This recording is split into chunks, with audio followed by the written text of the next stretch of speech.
got a live one, and I'm pretty sure I'm going to be snarky sparky. So just, buckle up, buttercups.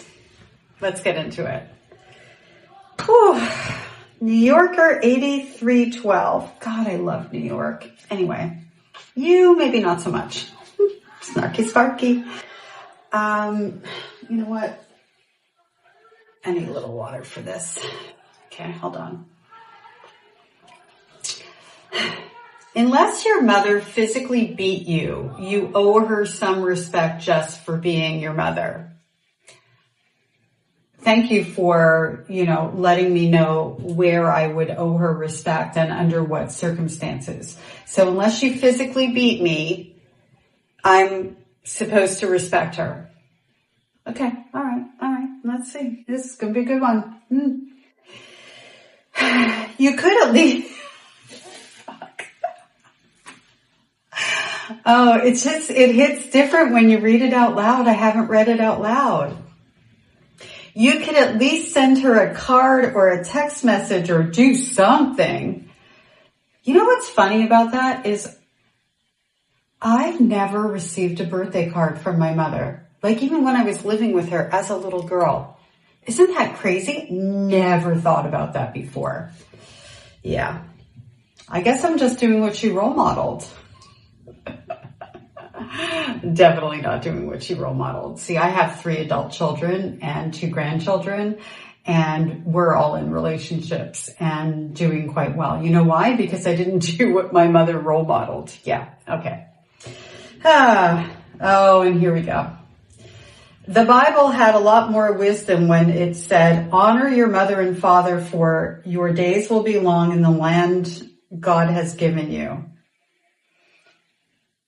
So I've never read the Bible, admittedly. Also, I'm Jewish, just for anyone who's interested or not interested. I keep my channel very non-denominational, very non-religious by design, just for the fact that I want to be inclusive of everyone, regardless of what their background is or what their belief system is.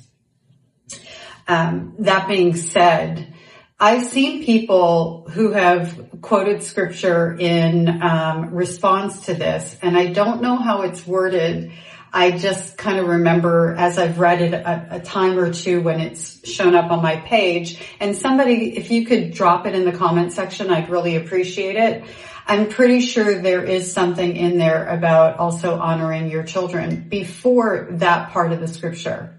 I'm like 99...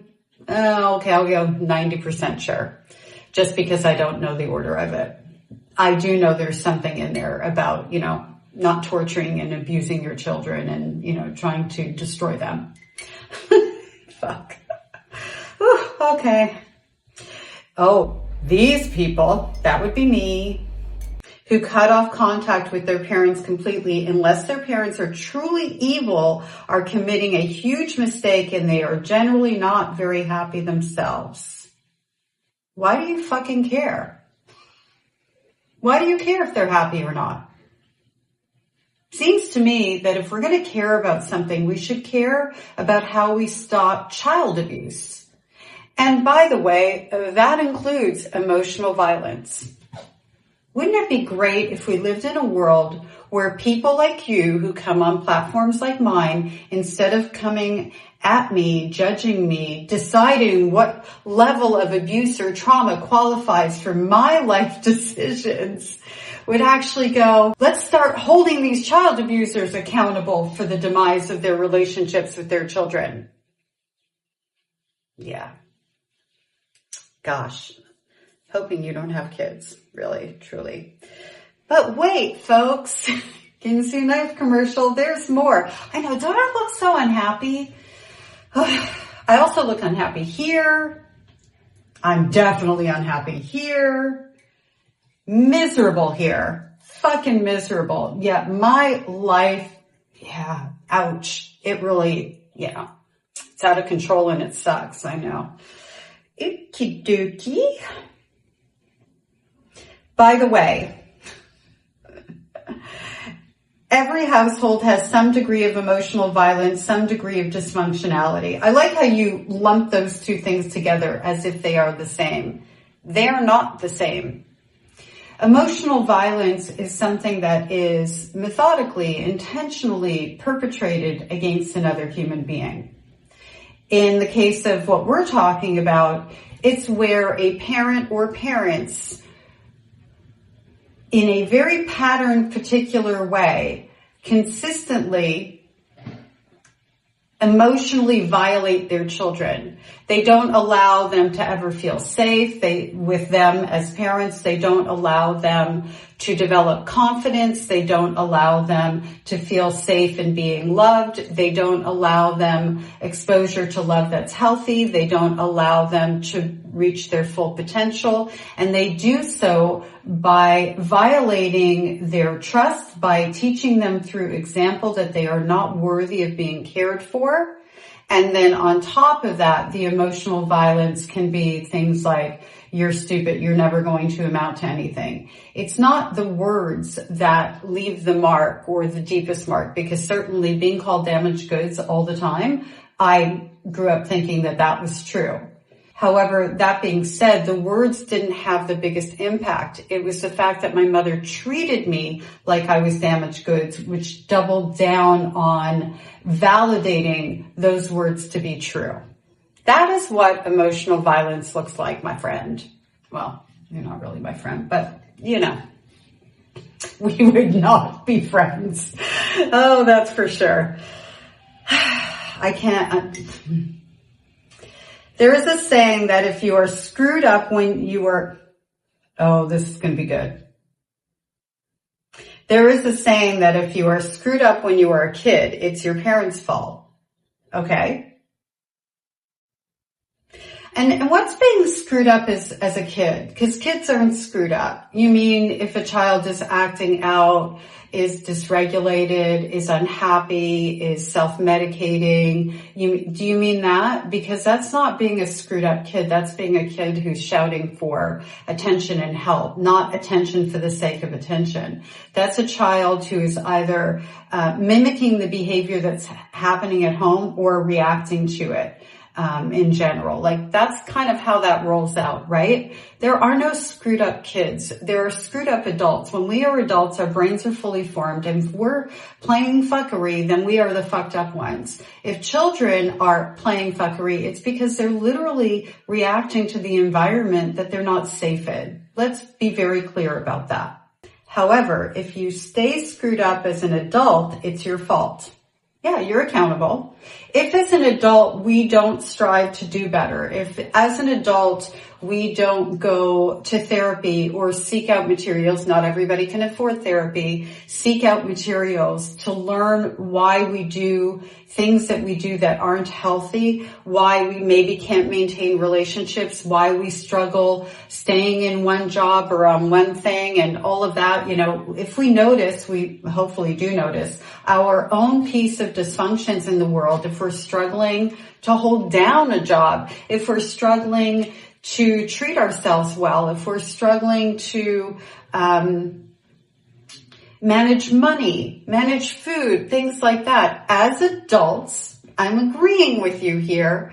It is our responsibility to take accountability for our well-being. 100,000 bajillion fucking percent snarky sparky here. The thing is, with kids who grow up under narcissistic abuse, we were always to blame and then later were accountable. We were never without responsibility. Everything was always our doing and our fault. And we took that into adulthood and entered in adulthood because of the way that we were brought up at a great disadvantage. And then when we want to walk away from the people who created that disadvantage, people like you come along and go, it's your fault, you take accountability now.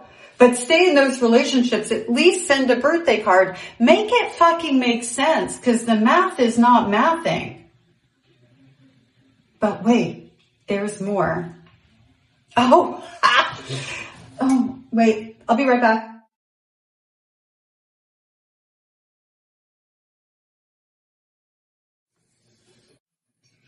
You had to go say the F word, didn't you? You had to do it. Well, of course you did. You quoted the Bible. Time to forgive and start to honor your parents to some degree. What degree? What degree should I honor my parent for? What's that even mean? And why? Why is it time to do that? Why isn't it time for them to be people who are accountable? And look, here's what I don't think you understand, and this is what so many people don't understand. We don't actually 9 times out of 10, like 9.5 times out of 10, we don't end up going no contact because of what our growing up experience with that parent was like. Certainly that impacted the formation of the foundation, right? That impacted our love for our parent. I don't love my mother. I look back and I'm like, did I ever love her? And it's like, well, I wanted to be pretty like her when I was a little girl. I wanted to be charismatic like her when I was a little girl, because out in in the public she was a completely different person. Love, I wanted her to love me. I was desperate for her to love me. I would make myself smaller, quieter. I would not show facial expressions. I call it statuing. I would do everything that I could so that I could just be present, and maybe she just loved me because I was being so good.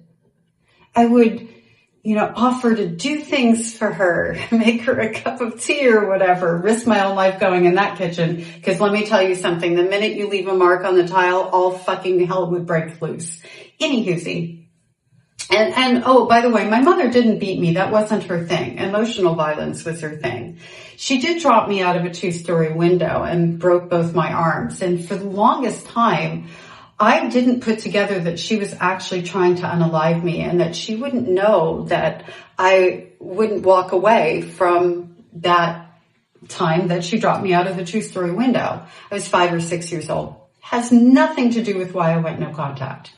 The reason we go no contact is because in our adult life, when we try to have healthy interactions with these types of parents, they refuse to meet us any portion of the way.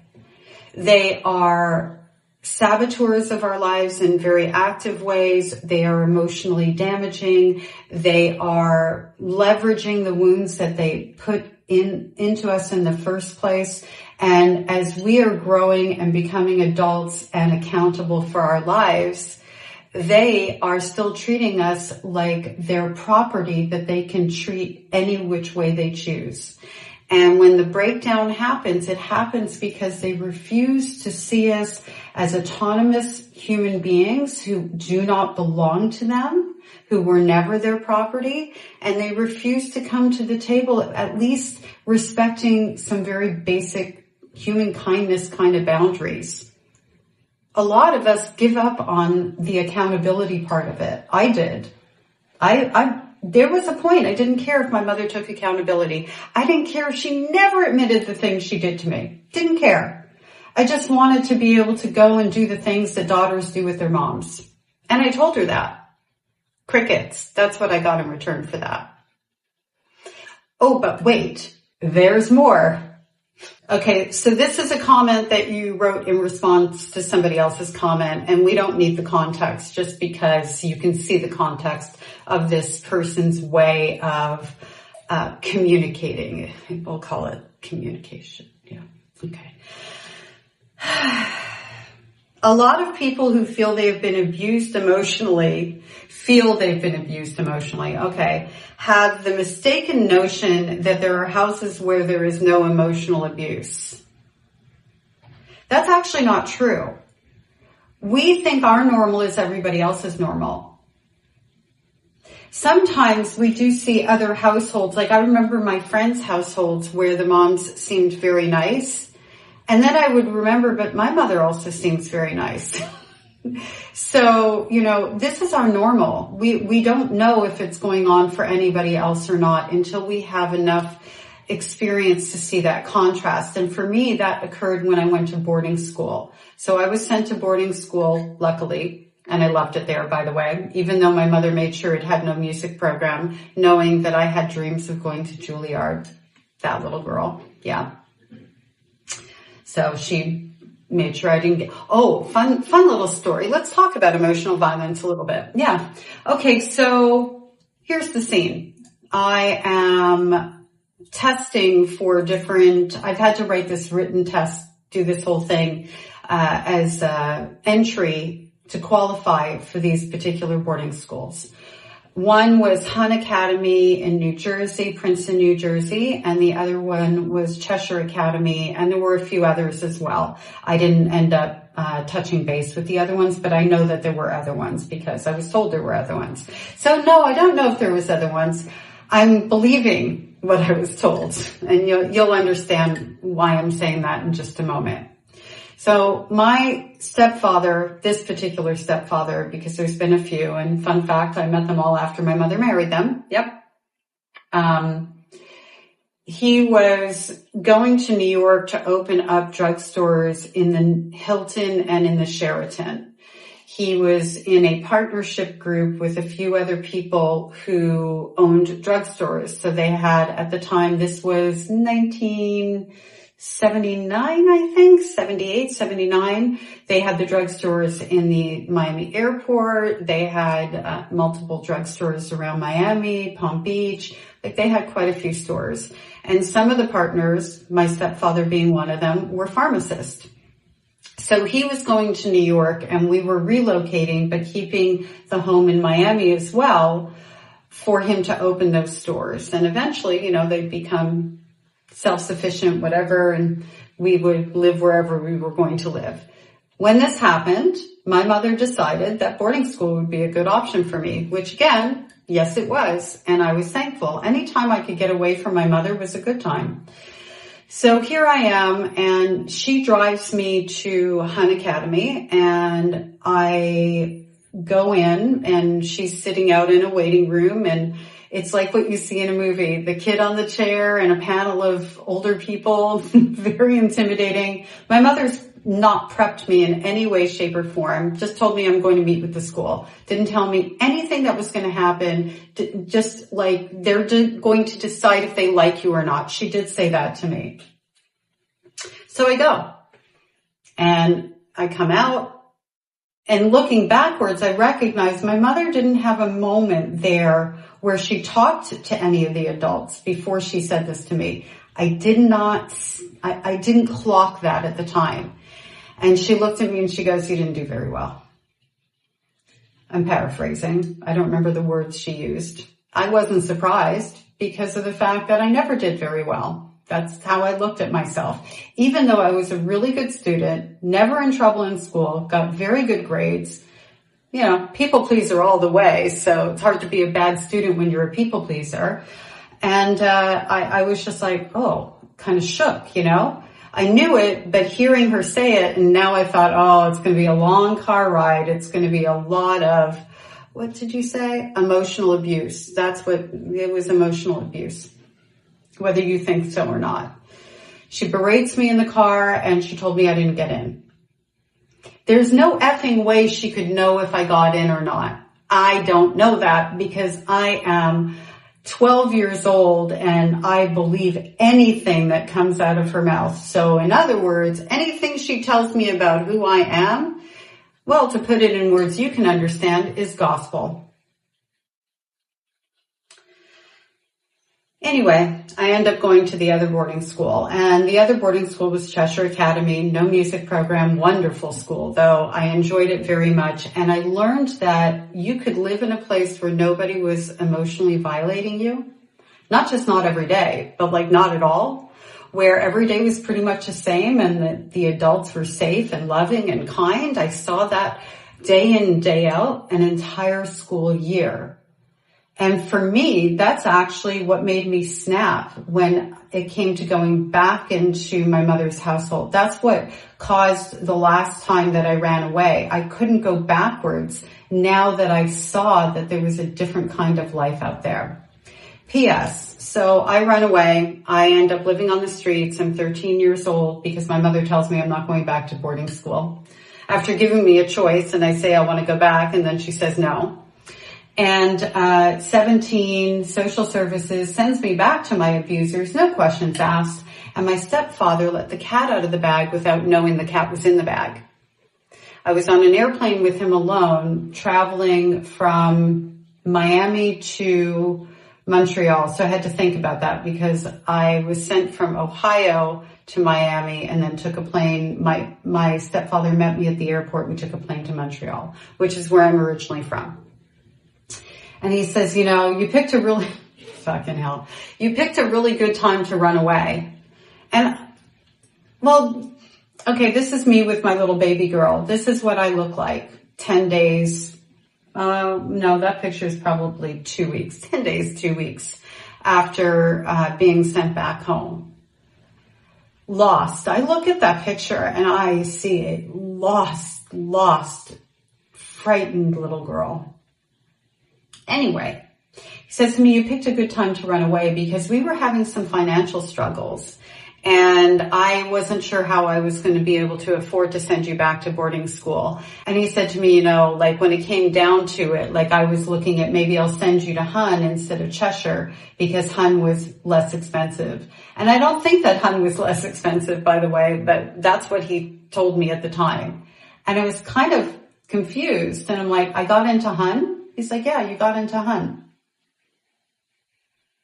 But that's not emotional abuse. To tell a child that nobody liked her, a panel of adults who she's trying to impress and show up for, and to tell her she didn't get into a school that she got into, that my stepfather would have rather sent me to, by the way. She didn't send me there because there was a music program, just so you know. But that's not emotional abuse either. I know. Crazy, crazy, crazy. This is a fallacy since every family has a certain level of dysfunction, pain, toxicity, and narcissism. One has to believe that other families do not suffer so they can justify cutting off with their parents.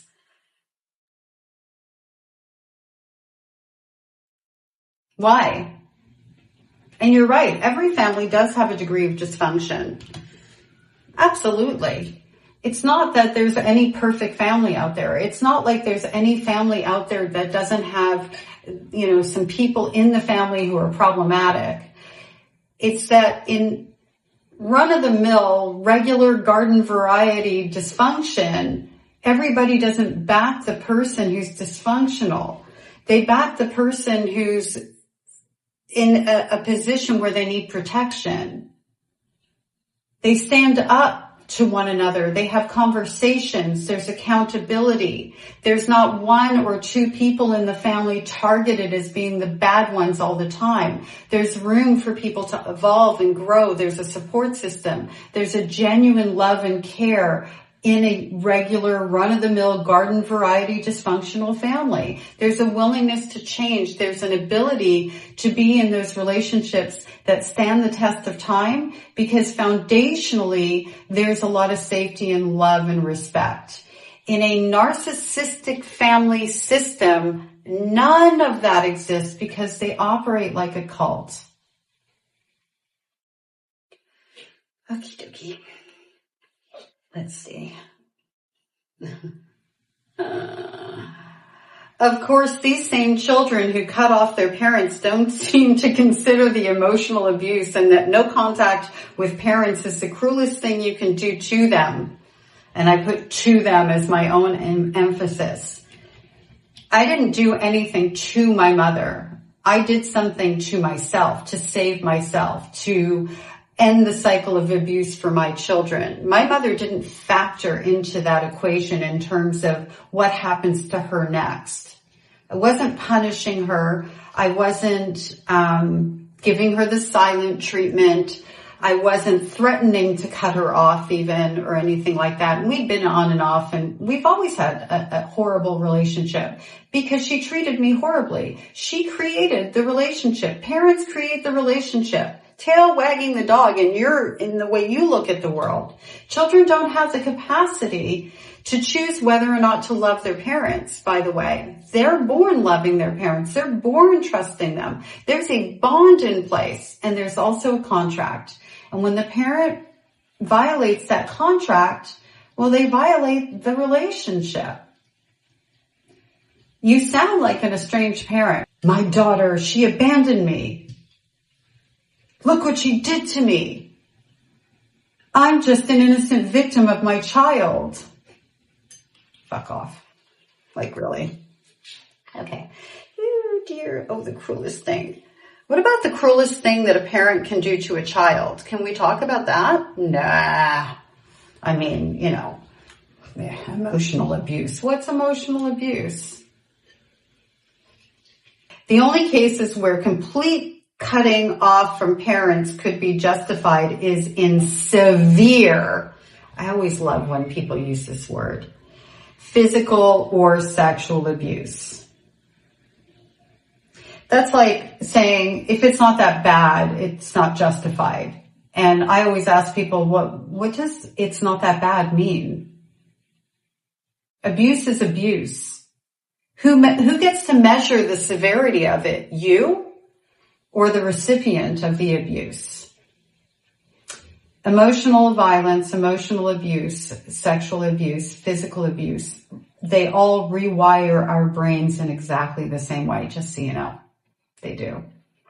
So, maybe take a break from reading the Bible and start reading studies on the impact of emotional abuse. Not just on children, just in general. And then read the impact on children. Children whose minds are developing. Children who are learning through observation. Children who have no frame of reference other than the ones that their parents demonstrate to them. Children who are either learning how to regulate their emotions, disconnect from their emotions, or are just ending up being very outwardly emotional. Not too emotional. I'm not saying too sensitive. I'm staying away from that very purposely because I don't believe that there's too anything when it comes to emotions. I believe that sometimes we struggle to regulate. And for children in particular, who teaches them how to regulate their emotions? And how do they learn how to regulate their emotions? Ding, ding, ding. Did you get it right? The parent. I am very snarky, sparky. The more I read this, I'm like, don't worry, you're not ruining my day. I know you're trying, but anywho. Oh, by the way, you know about the window. My mother liked to do the scalding hot baths. That was her other way of physically abusing me. And my grandfather and grandmother CSA'd me. So I have all the forms of abuse. The primary reason I went no contact is because of the emotional abuse that continued in adulthood. They couldn't perpetrate the other types of abuse on me anymore because I was an adult. So the only abuse we were left with, was the emotional violence. I also went no contact to protect my own children. Who, by the way, before you said, your kids are going to do what you did, my eldest daughter did.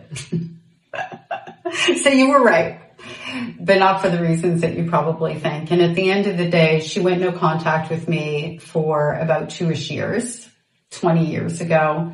And we healed that relationship together. She calls me for parenting advice. I have 2 teenage grandchildren, one of which is heading off to university this coming week. Very exciting times in our family. And I deserved her not to talk to me. It doesn't matter that I was 17 when I had her. It doesn't matter that I didn't seek out therapy, that I was young, that I had all these things stacked against me. None of that matters because you know what? Even though I was still a child with a child, I was the adult in the room and I fucked up, for a lack of a better word. I didn't abuse my child or any of my children for that matter. And all of them would attest to that. And if you don't believe me, well, you can pick up my book and you can read the foreword and you'll know exactly what my children think of me. I did things where I was very emotionally immature, very self-centered, and I should have done better. And that was the conversation she was met with when she told me the things that I had done that hurt her and what she needed me to do in present time, which I did. And here we are 20 years later, solid. Imagine that. I notice all the children who cut off their parents tend to be in a lot of pain too, even though they try to cover it up with a forced smile. Oh my God, I can't. Yeah, we go through a lot of pain. You know, the worst pain is that every single time my mother did something or my grandparents did something to violate my trust, to hurt me, to abuse me, whatever you want to call it, to harm me, whatever it is, they altered the trajectory of my life. They changed something in me. They broke something in me every single time. I love what I do for a living now. I love the life that I've built for myself. It's pretty fucking awesome. However, is this the life that I would have chosen? No, probably not. They took away my choices and I had to mourn those losses. I mourned those losses for a long time, never knowing who I would have been, what I could have been, going to school with my peers, not ending up living on the streets at the age of 13. So much loss. Learning how to be confident in myself in my adult life because I wasn't given the opportunity to have self-confidence as a child growing up. Learning that I was lovable didn't happen until my adulthood. That's a lot of loss. There's a lot of relationships that I've left behind because I didn't know I was good enough. There's a lot of relationships that I ended up in with people who also harmed me because I did the love I know. That's a lot of pain. You know, the worst pain though, for me, is that I will never know what it's like to have a mom who loves me, ever. I don't get a do-over. It's never going to happen for me. And that, I think, is probably always going to leave something behind that hurts. Does it mean that I'm forcing a smile? Well, I just did. Now I'm not. No. I have a really good life and I live in a tremendous amount of gratitude for the healing that I've done, for the people that I have in my life who are in my corner. There was a long time there where I was completely alone and I had no one. That's pain. Does that mean I'm unhappy because that makes me sad? You're a very black and white thinker, aren't you? Yeah. There are children who have been physically and sexually abused, but actually still communicate with their parents, which proves that it's a subjective response. What does that even fucking mean? Am I lost here? It seems so word salady, a subjective response.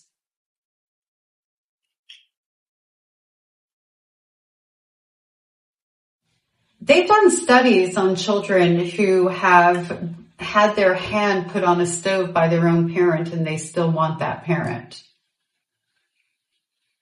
And it's not because they want to be in a relationship with that parent who does that. It's because they want that parent to love them and because they're desperate for that connection.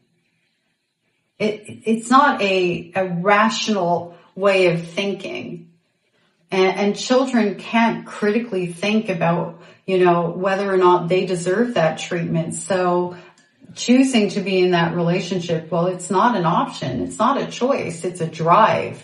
It shows you actually how strong the bond is for that child to still want that parent after being so incredibly violated.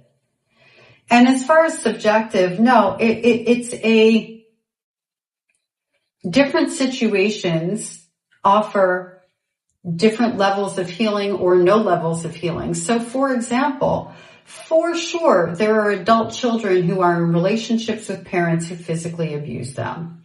For sure. Sometimes that abuse was due to alcohol use, for example.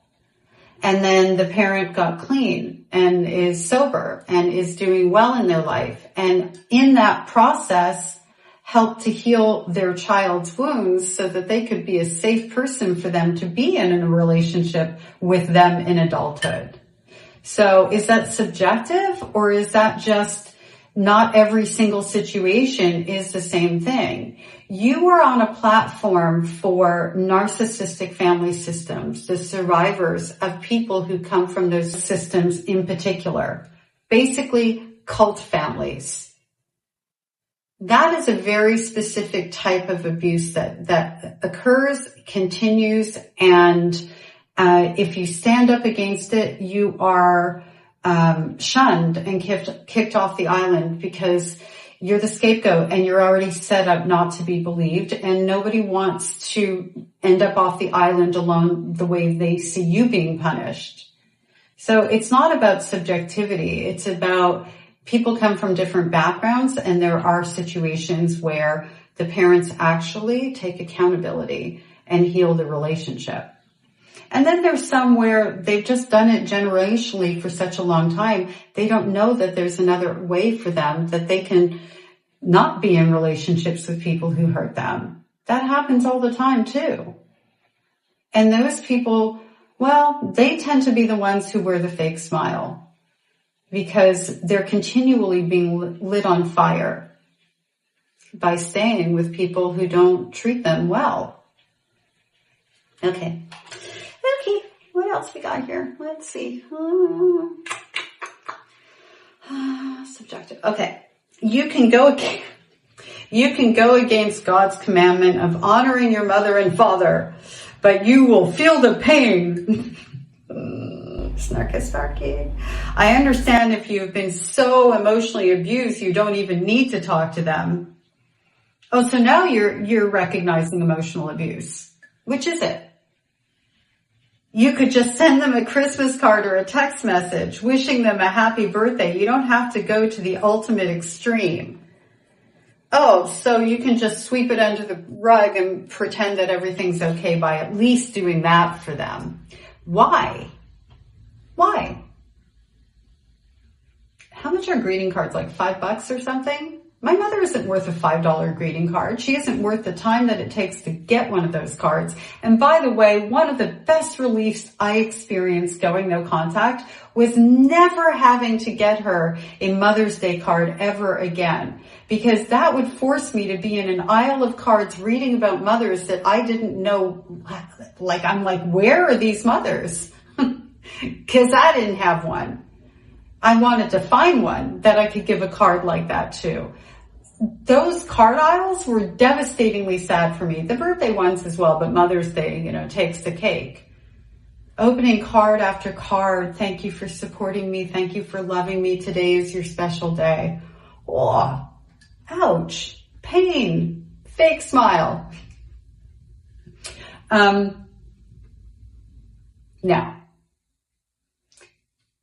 this is the kind of thing where you've got an estranged parent who wants to receive cards so that they can look like they were in a relationship with their child and not admit to the fact that their kid doesn't talk to them anymore.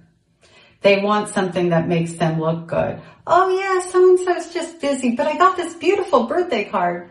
Yeah, you can fuck right off with that. And I'm just going to leave it right here. Enough said. Ciao.